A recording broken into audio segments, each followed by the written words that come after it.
Lancashire here in Cyprus. This webinar is part of the ePhyLi project, which is promoting physical literacy and healthy lifestyles through digital material for university students.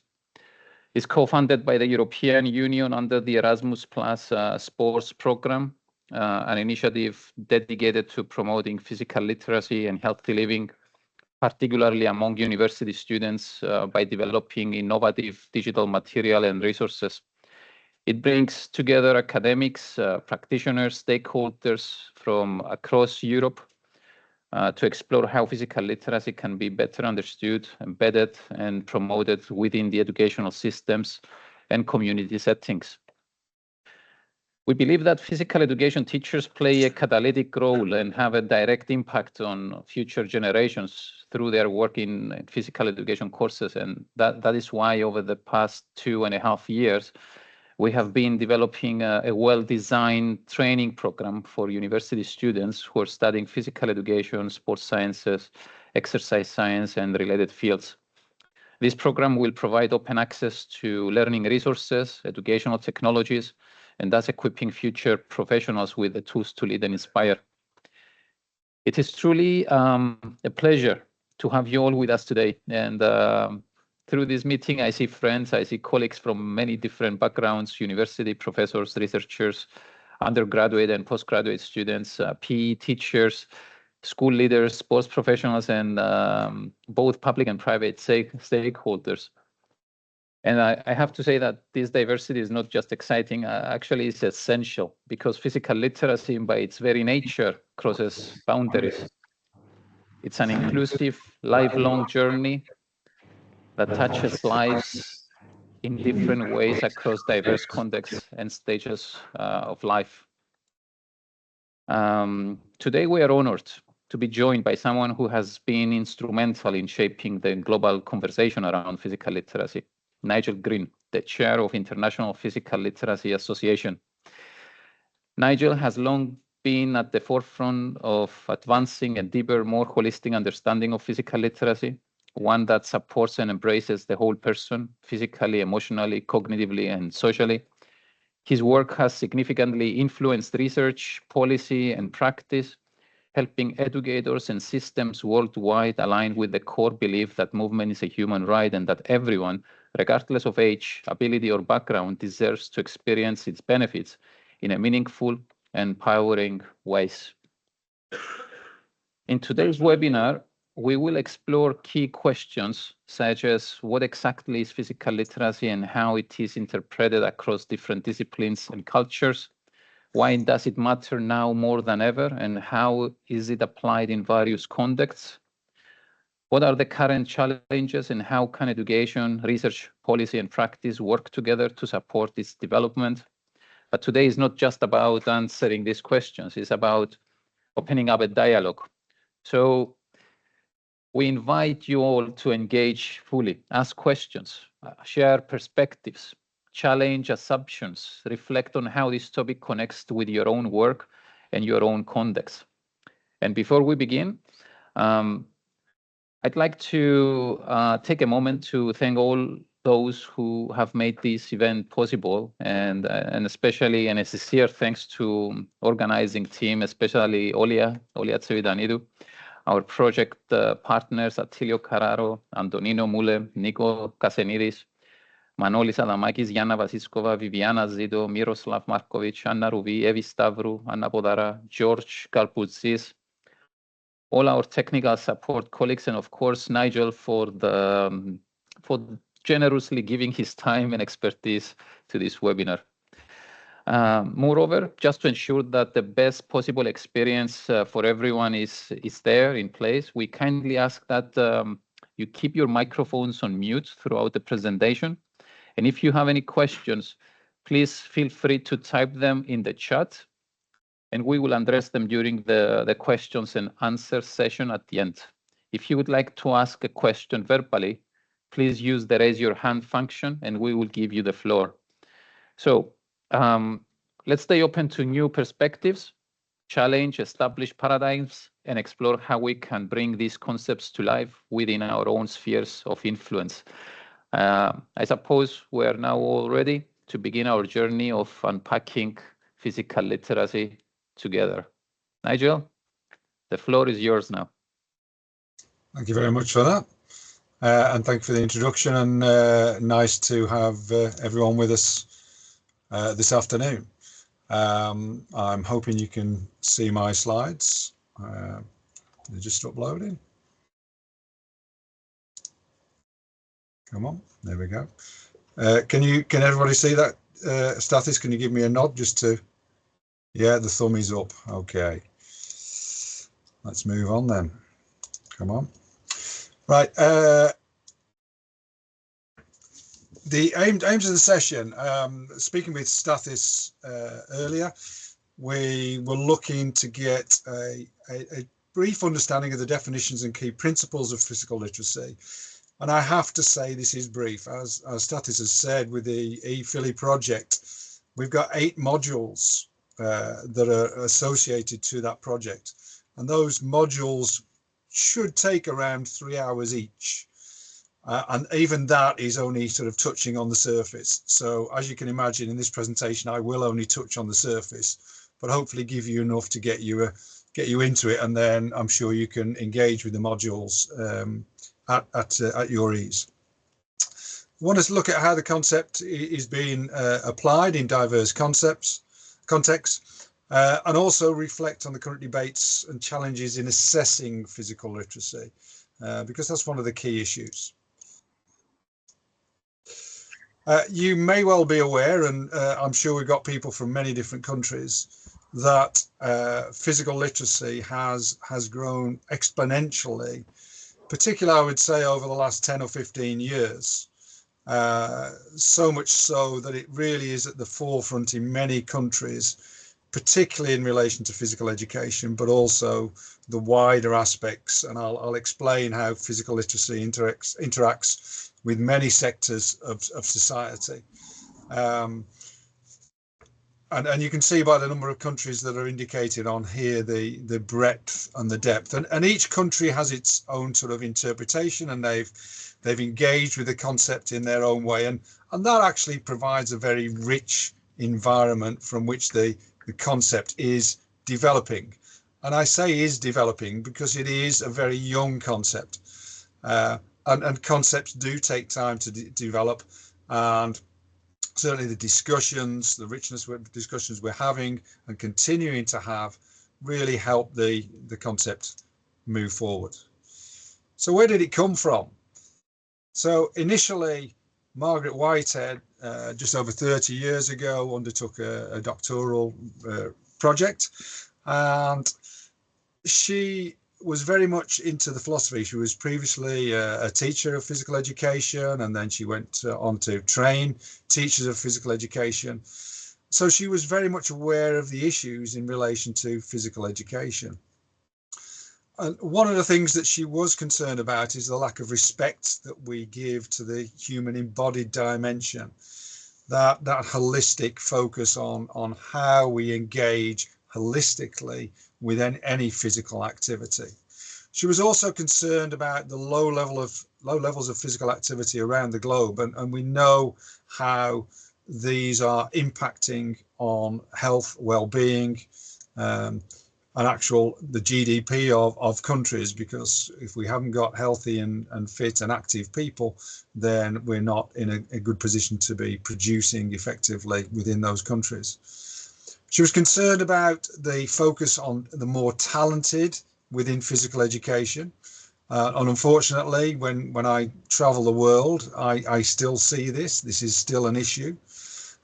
Teachers of PE often realise their children who are good and put their attentions onto these children, whereas the others get left behind. And this happens with school teams, for example, which many countries judge their success of PE on, where again the few are given a lot of time and the many are left to do what they want.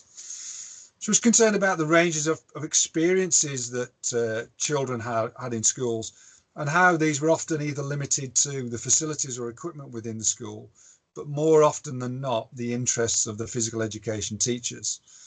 And you know, she was looking at the importance of a rich, varied experience in a range of activities.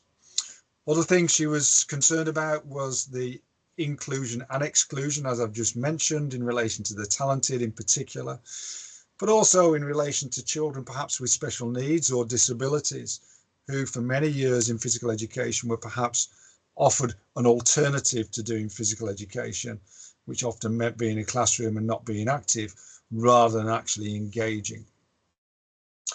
Margaret was particularly concerned, as she is now, as she's in her late or mid-80s, should I say, about the life course journey and how our experiences in the early years can really influence how we value, engage and interact with physical activity throughout our lives. And the final area of concern was in relation to comparison, how we perhaps in PE have compared one student to another. And these are all issues that I'll pick up as I go through and explain the concept in more detail. So one of the key things that Margaret did was she looked at philosophy, and she did a tremendous amount of reading in relation to different philosophies, coming up with three main philosophies that underpin the concept. And for me, this is the key significance about the concept. It is informed by philosophy. So the first one is monism. And essentially this sees our mind and body as being inseparable and interconnected and intertwined, as opposed to dualism, which sees the body and the mind as separate, where often the body is kept fit and healthy to allow the mind to work. So we're refuting dualism and we're focusing on the holistic approach that values each and each attribute equally. And we have many attributes. Existentialism is the second philosophy, and this is where individuals create themselves as they live and interact with their world. We have this personal ongoing dialogue between ourselves and our surroundings as we interact within the world. And this highlights, as I'll mention later, the real need for us to have positive experiences within physical activity and physical education. So if we have these positive experiences, then this will then influence how we choose to perhaps interact later on, which leads us nicely into phenomenology, which suggests that individuals see the world from their own unique perspective, which is based on their previous experiences. So therefore, if you've had positive experiences within physical activity, it's more likely that you'll be more comfortable in that environment and potentially more likely that you'll want to engage in that environment again. But as we know, as PE teachers, we have perhaps put many children off by our practices, our strategies, the activities we've provided. We've not necessarily created those positive experiences that are necessary. So the concept itself we see as a holistic notion, and although it's holistic and all these aspects are intertwined, we have to sort of pull them apart a little bit to understand them. So it encompasses our physical competence, our motivation, our confidence, our knowledge and our understanding, and this all impacts on our behavior, which leads us into our definition. Now, Margaret originally came up with a definition which the ePhyLi adopted and then modified over time as we had discussions.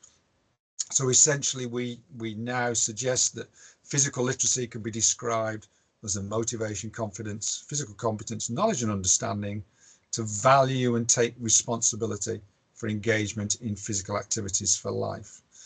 And Margaret was really keen to stress the importance of the valuing and taking responsibility, because we all have that opportunity to decide whether we want to be active or not. But that is influenced by our previous experiences.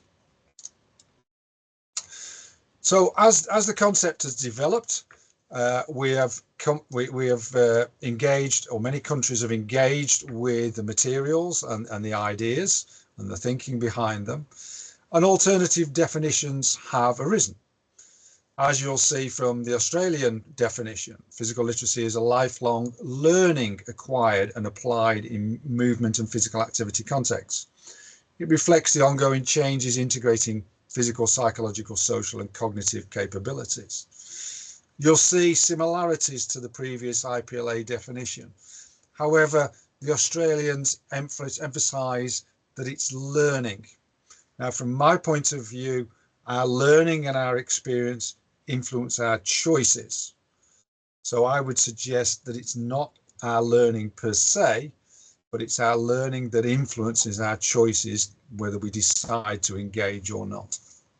From a Chinese point of view, the Greater China region, which includes many countries around China, Hong Kong, Taiwan, places like that, they have their own definition that was established by the Chinese Physical Literacy Association, where they see physical literacy as the integration of physical, perceptual, cognitive, psychological and behavioural capabilities, echoing the need for an active, healthy and fulfilling lifestyle, which involves continuous positive interactions with the environment and embodied engagement in physical activities for life. And I'm sure you can see the similarities between that definition, obviously written in a slightly different way, and the ePhyLi definition.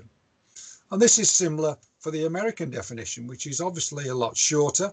This is Shape America, an organisation who support PE teachers in America. And they suggest physical literacy is the ability, confidence and desire to be physically active for life. Again, a shorter, sharper version. And what's really pleasing about Shape America is they adopted the concept quite early, but from our point of view, didn't quite get the concept initially.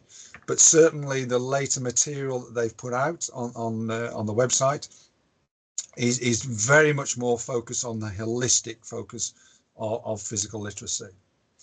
And then more recently, and I'll delve into the Sport England definition in more detail and unpack it, is our own relationship with movement and physical activity throughout life. And the idea of the Sport England one was to try and get a definition that was more easily understood by practitioners or a layman.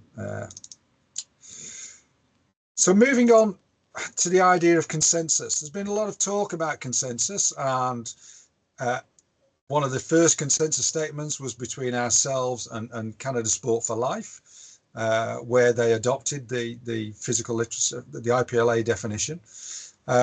Similarly, in fact, Ireland, which was Northern Ireland and Southern Ireland, recently did their consensus statement. And what was quite significant there is that their definition is virtually identical to the ePhyLi definition. So there is definitely a consensus. As I've just explained to you, the Australian definition is slightly different, and a lot of work went into the Australian definition, and they've produced a lot of materials to support that.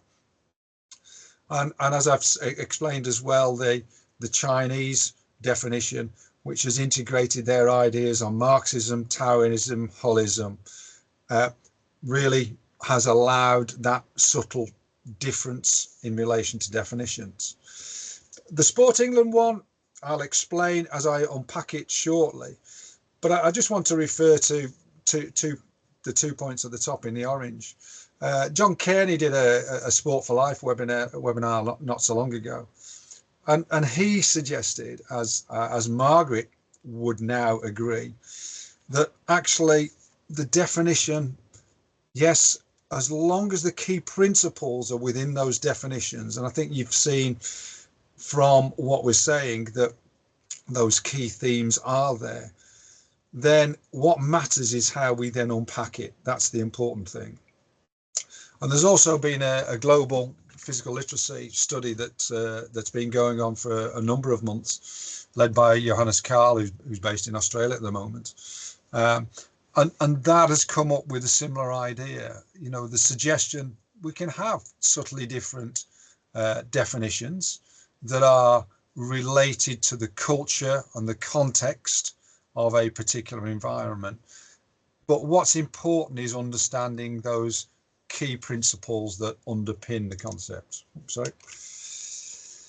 So, as a start to the key principles, I produced 4 main ones, and we've actually moved on from this, but I think it's important to share this. So, first of all, the fact that physical literacy is a holistic concept, which relates to how we think, move, feel, and connect with movement and physical activity. So this incorporates our physical, connective, affective, and social domains. And if you can again reflect on the previous definitions, you can see those are all clear within those definitions.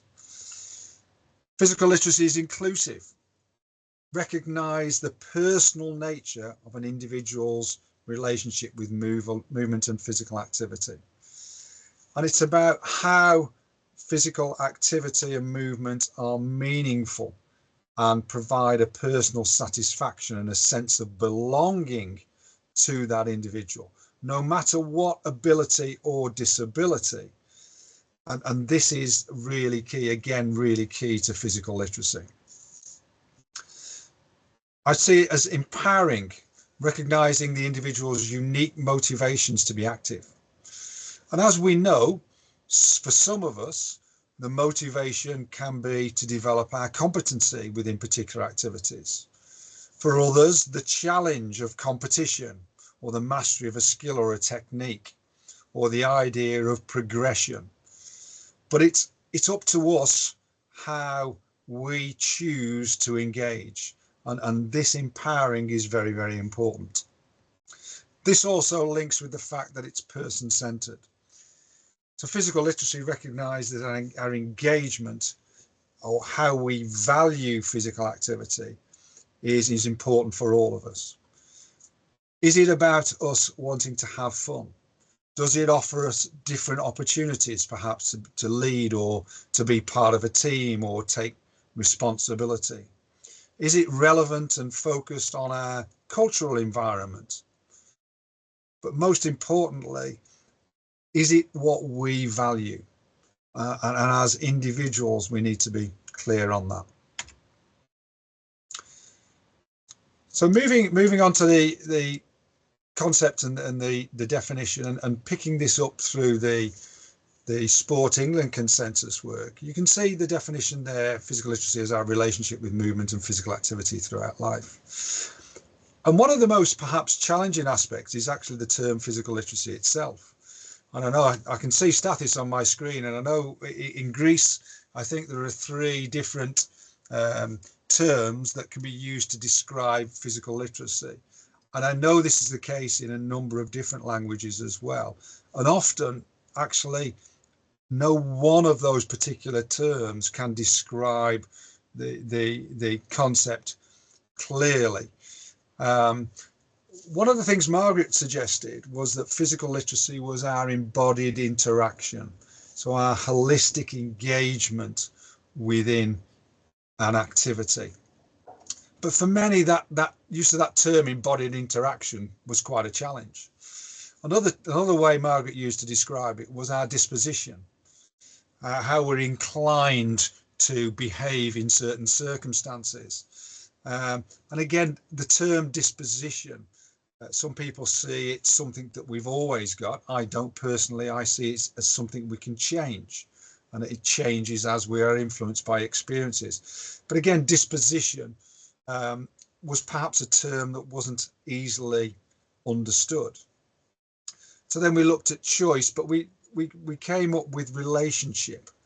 And from a simple point of view, our relationship with physical activity throughout life is quite a nice way of opening up physical literacy.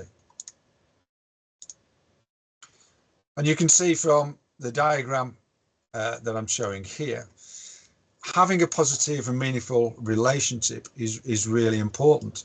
And this relates to how we enjoy, how we value, and what meaning physical activity has to us. So that's our relationship. Our movement, how we choose and are able to move, how we feel about our movement, how we connect to our movement and connect to others while we're moving, and how we think are all important. From a movement point of view, we need those physical competencies.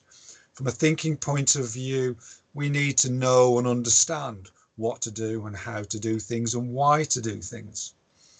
From a feeling, from an emotional point of view, it's how confident we feel and how motivated we feel within particular environments. What is our self-esteem like?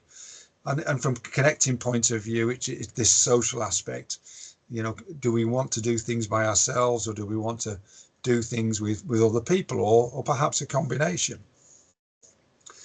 And then the third part of this diagram is the effectively the life aspect, the communities, the culture, the places and spaces that surround us.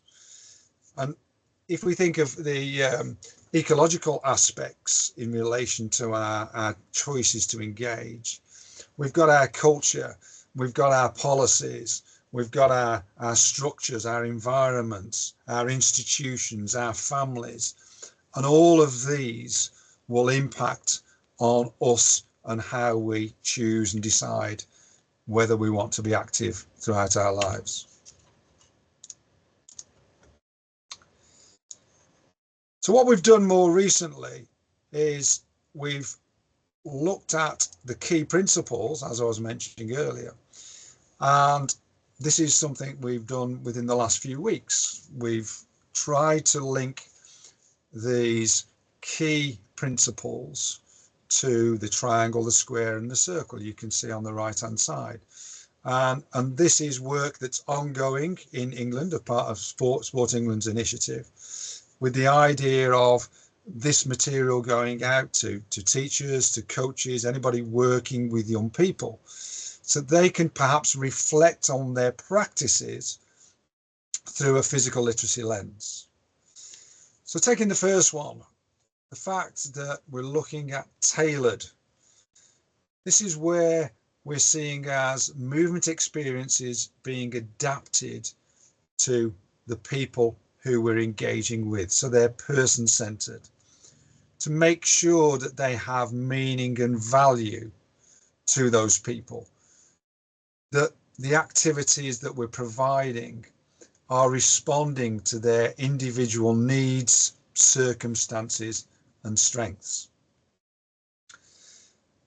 So these actually then could potentially link to how we look at an individual in relation to how they move, how they think, how they feel, and how they connect in certain situations.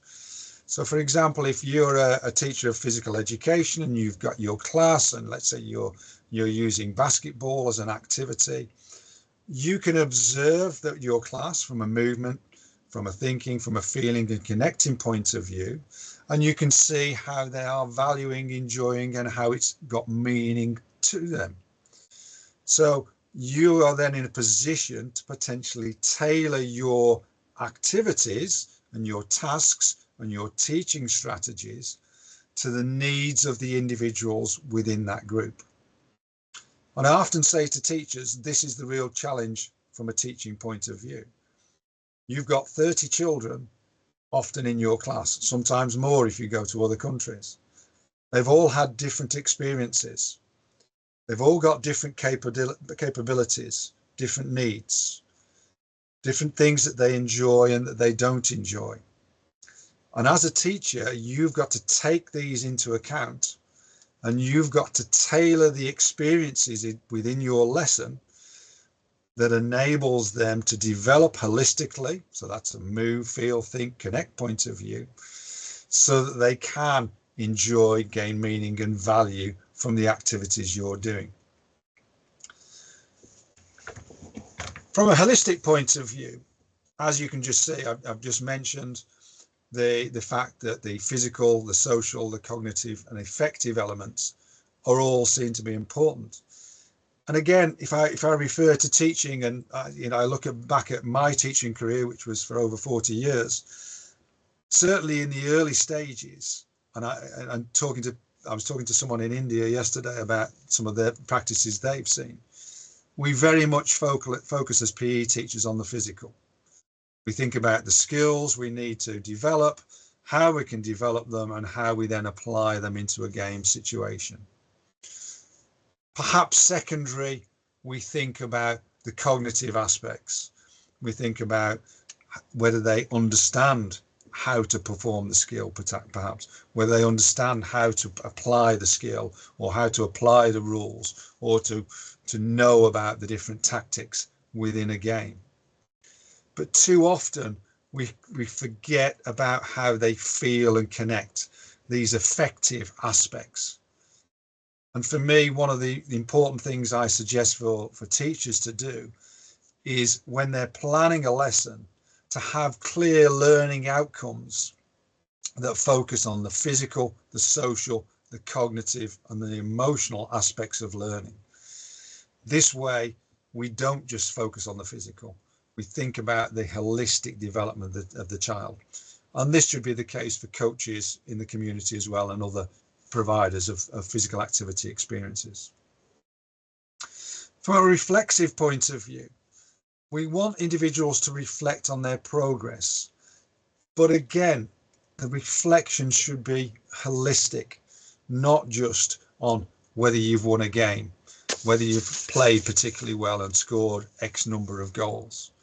It's about how you felt during that, how you valued your experiences, and perhaps whether those challenges that were given to you, you were able to achieve, perhaps with support and encouragement, and whether they moved you towards personal goals that were relative to you as an individual. From an inclusive point of view, we want to make sure that everybody is involved.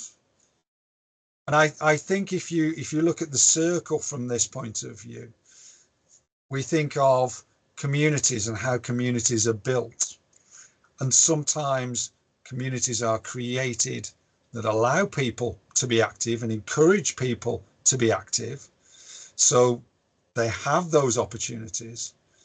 But other times they're created in ways that don't allow that. So I'm sure you can think of spaces and places around you where perhaps there are lots of flats and very few open spaces that young people and older people can engage in, or the spaces aren't activity areas that you would find engaging. They might be structured for a particular purpose rather than multi-purpose. But as individuals, as practitioners, we have got to be making sure that we do include everyone. And I would often talk about differentiation. In fact, again, I did yesterday, talking to colleagues in India, and how it's important that, yes, we have clear focus on learning outcomes related to physical, affective, cognitive, and social, but also we think about how we're going to include everyone within our group and how we're going to move everyone on.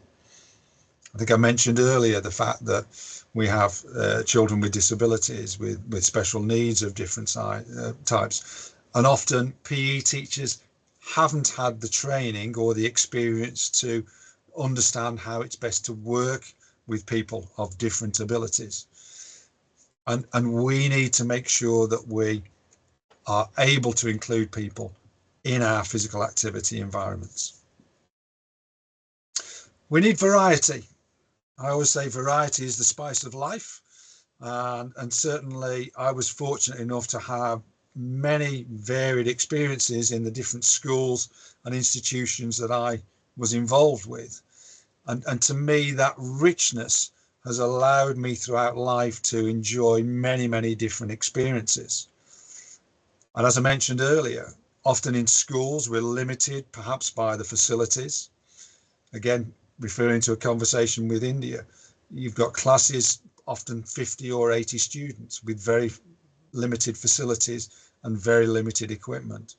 How do we provide that rich, varied learning experiences in those environments? But we need to find ways.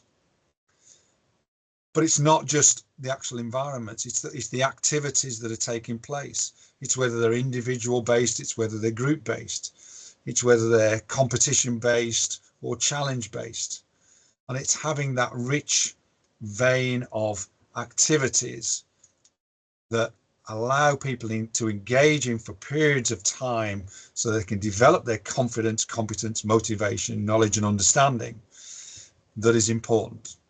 And this actually then empowers them because it gives them that choice, that voice, that ownership of their decision of whether they want to engage in physical activity for life.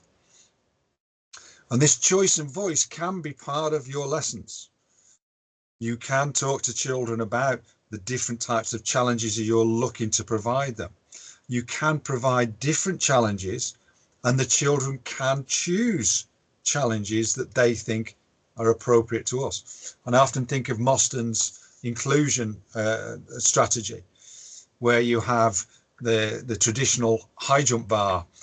Instead of being straight across, it's a slanted angle, and the children choose the height at which they want to jump over. And this idea of choice empowers them. They can choose to challenge themselves or they can choose to stay in their comfort zone.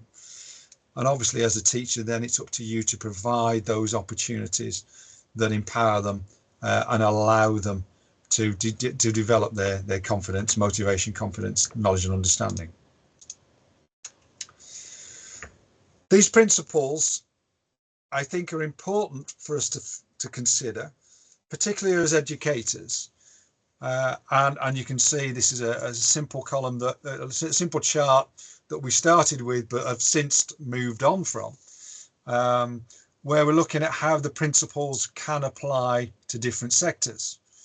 And as you will see, we've got the 4 key principles: holistic, inclusive, empowering, person-centered down the left. And then we've got the different sectors across the top.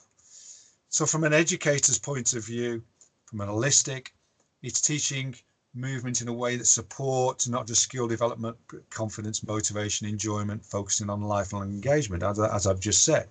And obviously you can see this sort of repetition, but to me, these are the key messages that are getting through. From an inclusive point of view, we're ensuring all children, no matter what ability, gender, background, feel supported and encouraged and involved in the activities that you're doing. The empowerment, we're giving them the opportunity to co-create PEA lessons or activities and to choose activities that they want to be involved in. And often thinking about things like lifetime activities, we tend to think of activities we've traditionally done in schools, or perhaps in which there's competitions in schools, but we don't always think about those lifetime activities. And then from a person-centered point of view, allowing students to explore movement in ways that is meaningful and engaging to us, to them. And it's this engagement and this meaningful nature that's really important. But these other people are really important, and it's essential that they understand physical literacy as well and what they can do to help individuals move forward on their physical literacy journeys.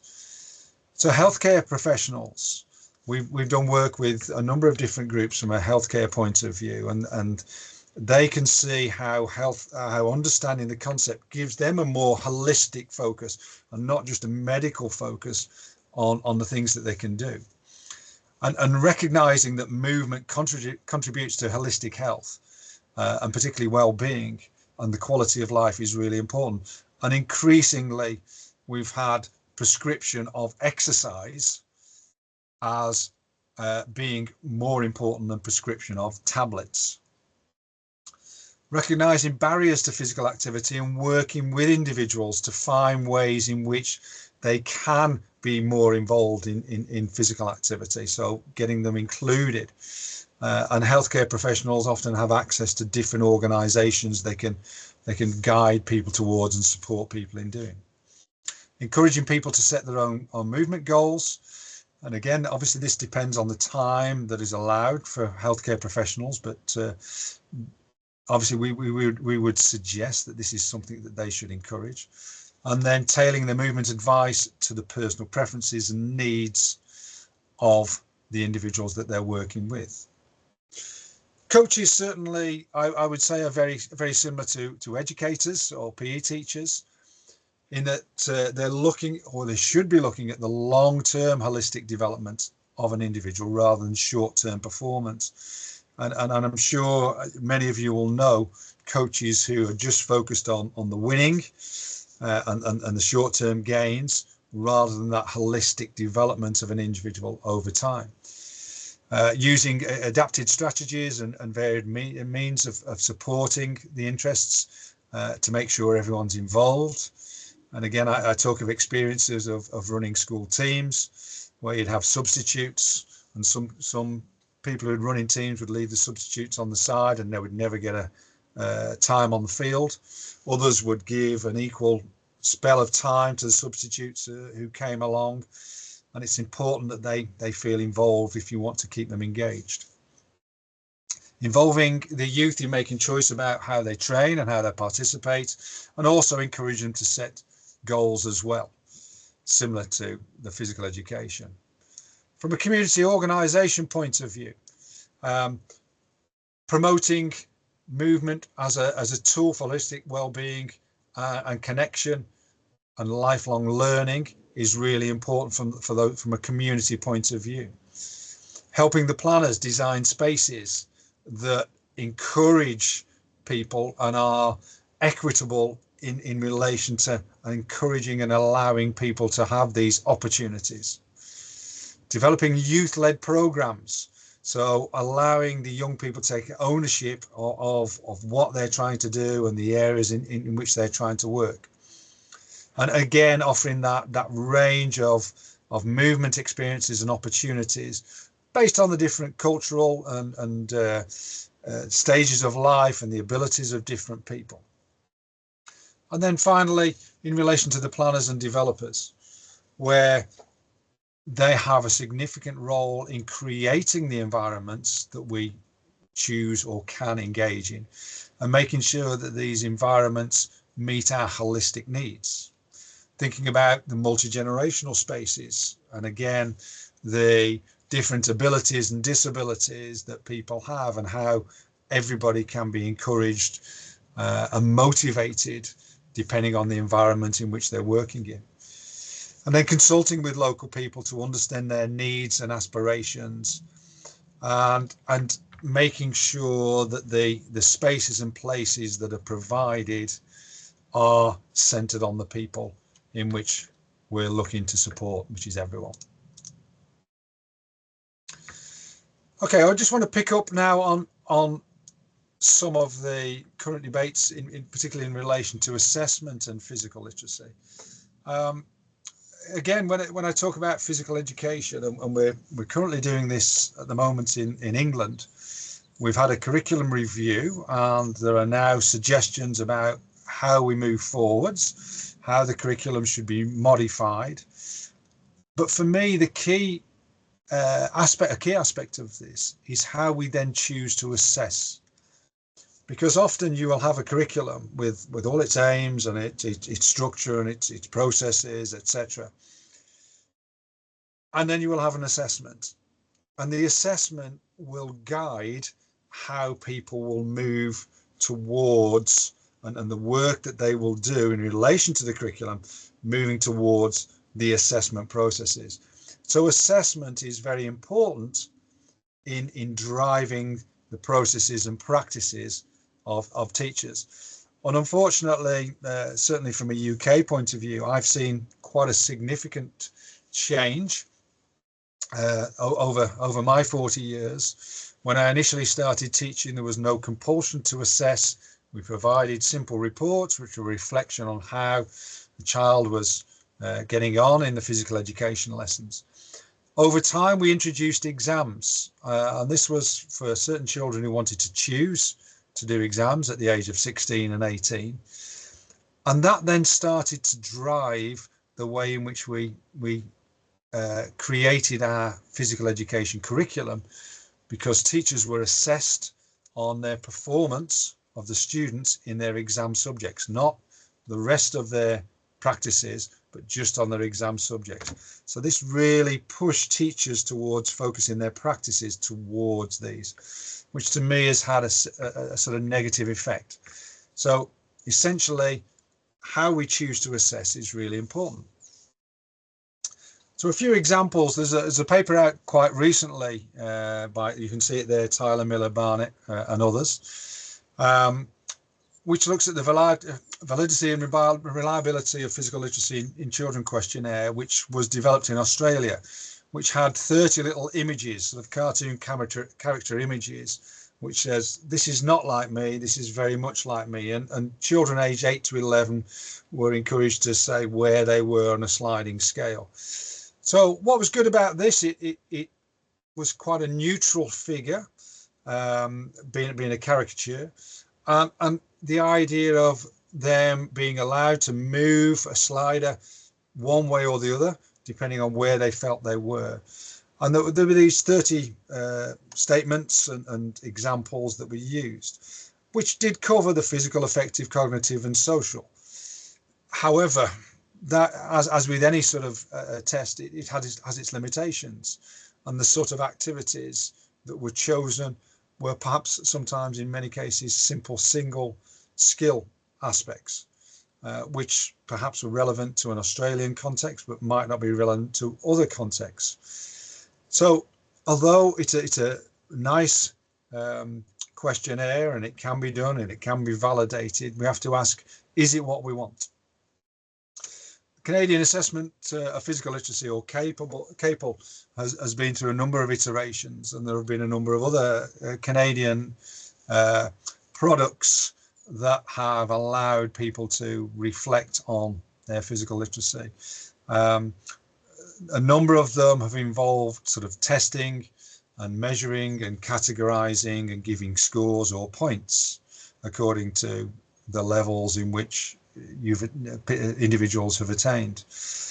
And a paper by Dudley a few years ago was sort of suggested, actually, this does not allow us to look holistically at the individual. It sort of splits us up too much. Robinson and Randall, in a paper again a few years ago, said, well, do we need any assessment? Why do we need to assess?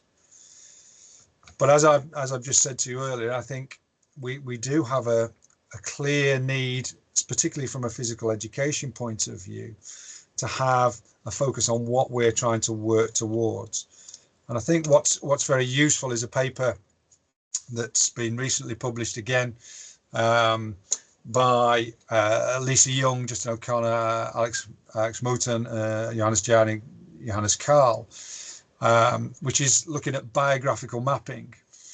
Now, what this does, this links to the ePhyLi matrix, which considers or allows people to move themselves along a fairly simple scale based on qualitative statements in relation to their motivation, physical competence, confidence, and knowledge and understanding.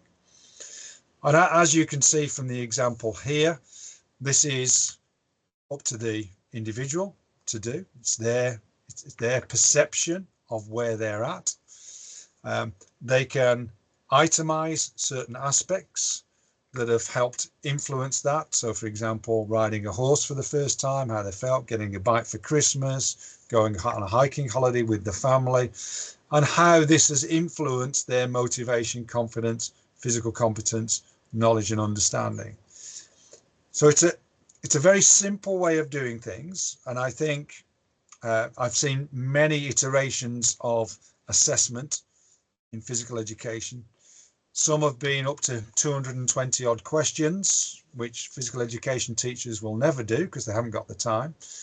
And I actually think something that is simple, that is effective, that shows progression is really important. And that progress is based on these qualitative statements, which again, as I said to you, has been adapted from the ePhyLi matrix. And I'm quite aware you might not be able to read that. But what it highlights is that we still think it's important to focus on motivation, confidence, physical competence, knowledge and understanding. those key areas. The first stage, and this links into solo taxonomy as well, with the 5 stages, is where people are avoiding. So they're not engaging, because it's important to acknowledge that actually you might be in that phase. As we're moving on, we make some progress, then we're perhaps developing, consolidating, or maximizing. Now, those are simple terms that are used along the top, and certainly at the ePhyLi, we've had a number of discussions about using sort of terms that show progression from a not engaging effectively to being fully engaging, fully valuing, and having an active, healthy lifestyle. Having criteria to refer to makes the idea of plotting where you're at on a biographical map a lot easier. Okay, I want to finish there, but because I want to open up for questions. So I don't know whether anyone's actually put anything in the chat up to now, but if you haven't and would like to, then please do so. Or if you'd like to raise your hand and ask a question and open your mic, then likewise, please do so. Mm-hmm. Thank you for the insightful presentation, Nigel.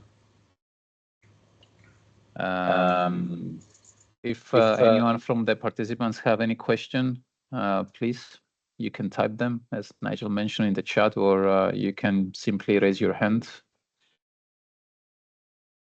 If there are no immediate questions, maybe Nigel, can I go ahead and... Yeah, feel free, but we have a few minutes. Yeah. In the meantime, please jot something in the chat if there's something you want clarification on or something you're not sure on. Don't be shy.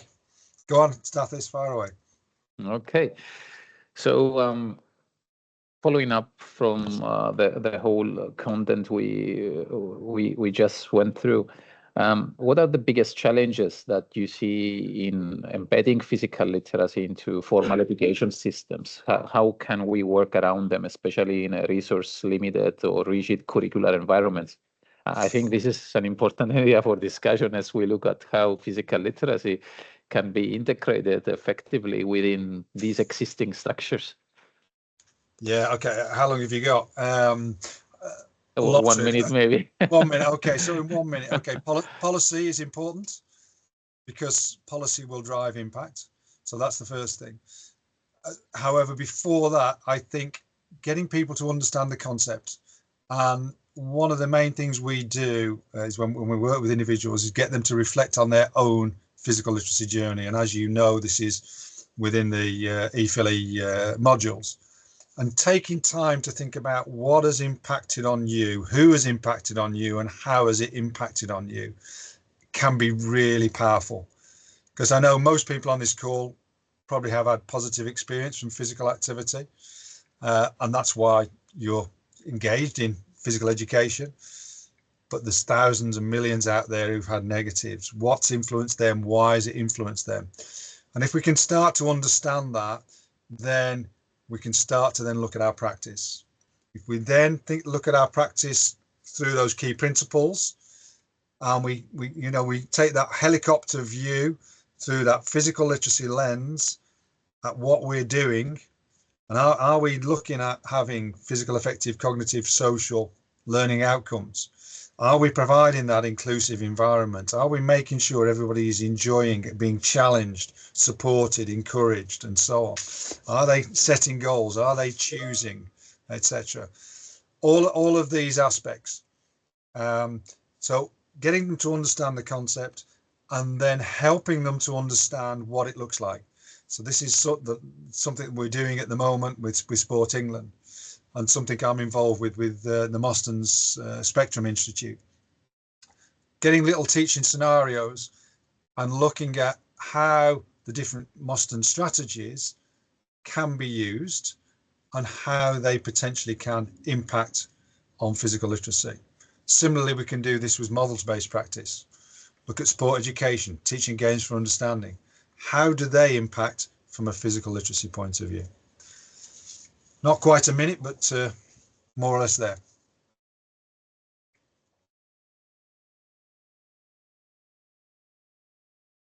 Sorry. It's all right. Yeah, I see that Konstantinos just dropped something in the chat.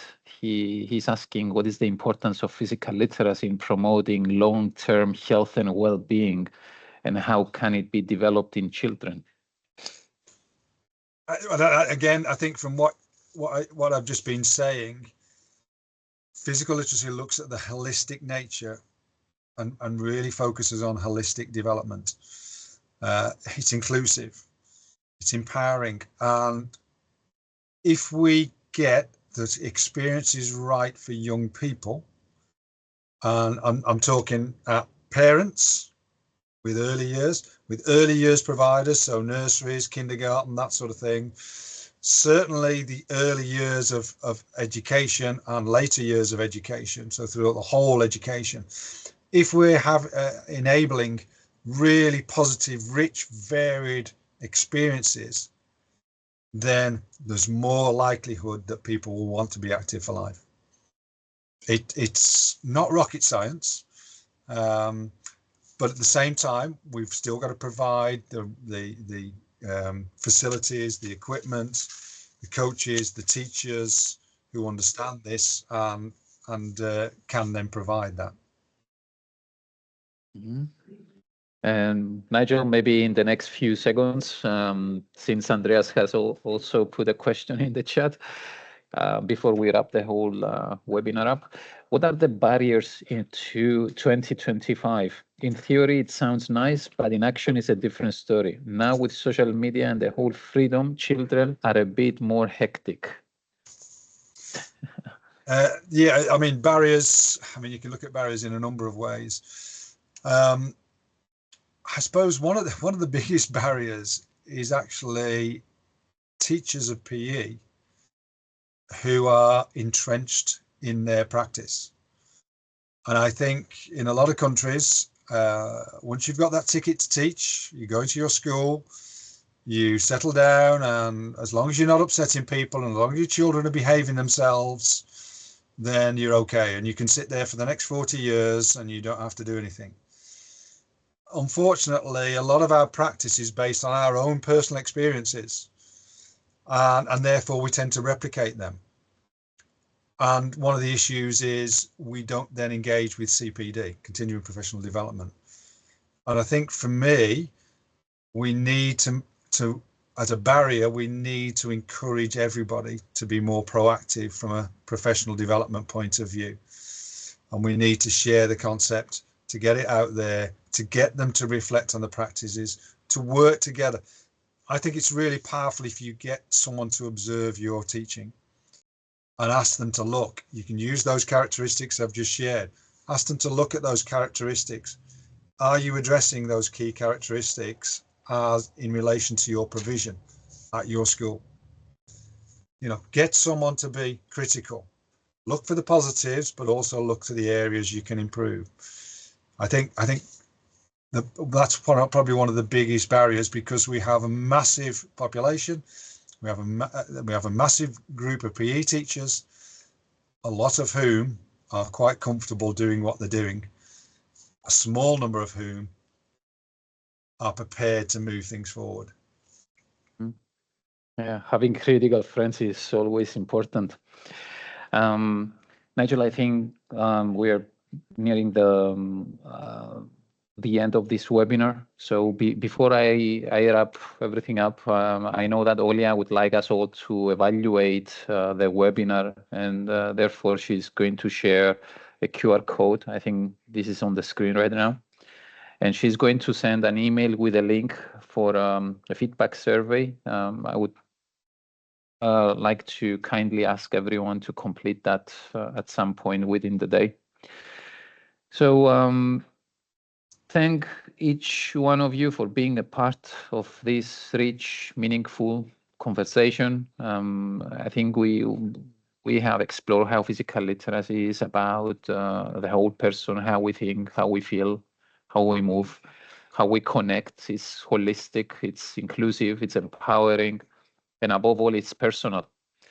If there is one message that we can take back home, is that physical literacy is a lifelong journey, and that is unique to each individual. It's shaped by our own context, culture, experiences. And from our point of view as sports professionals, physical educators, our role is to support and inspire this journey through inclusive and meaningful practice. I couldn't agree more with Nigel's last comment. It's up to us. So a heartfelt thank you, Nigel, for this inspiring contribution, and thank you to all for your for this active engagement. I have you here in front of me, so I know I saw the faces. So let's keep this dialogue alive. Continue to advocate for a world where everyone can move, grow, and belong. Thank you all, Nigel. We will catch up soon. Yeah, thanks very much, and yeah, have a good day. Thank you all. Bye bye.